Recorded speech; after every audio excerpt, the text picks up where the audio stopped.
Welcome to the concept of Ikigai, your life's worth. Ikigai is the reason you get out of bed in the morning.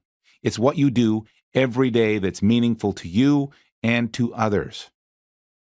You might not understand what your Ikigai is right now, but this book is here to help you figure it out.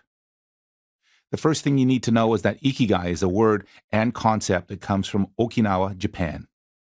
To pronounce the word correctly, the first thing you must do is smile. Lift your cheeks in a bright grin and start with the sound E, as in we or free.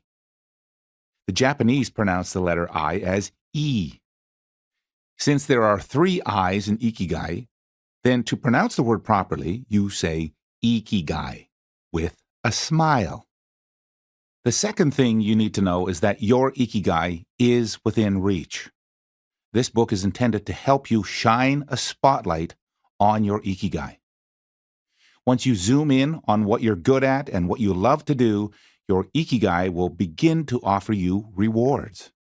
You'll get out of bed every day with a clear understanding of why you got out of bed in the first place. In addition to its being your purpose, the reason you get out of bed in the morning, Ikigai is a map. When you practice your purpose, you are also following a map that can lead you to discovering your gifts. Once you discover your gifts, every day that you practice your Ikigai, you will also become more in tune with these gifts. You'll find yourself sharing them often, and others will reward you for doing it.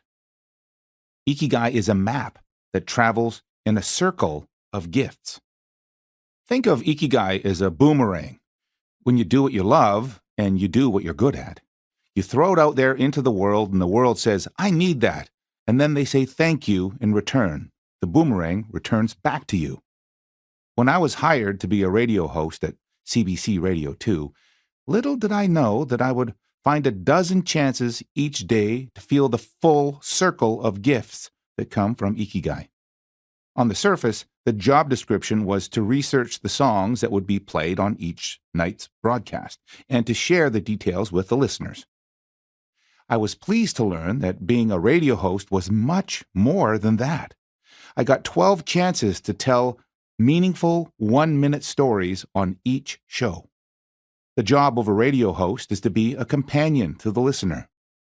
90% of the people that listen to the radio are tuning in by themselves.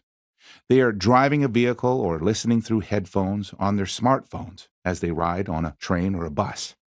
Some listeners could be at home doing dishes or working on a project in the woodshop. My job was to make the spaces between the songs as meaningful as or more meaningful than the songs. CBC provides wonderful support for radio hosts. I worked with trusted producers and 2 radio coaches.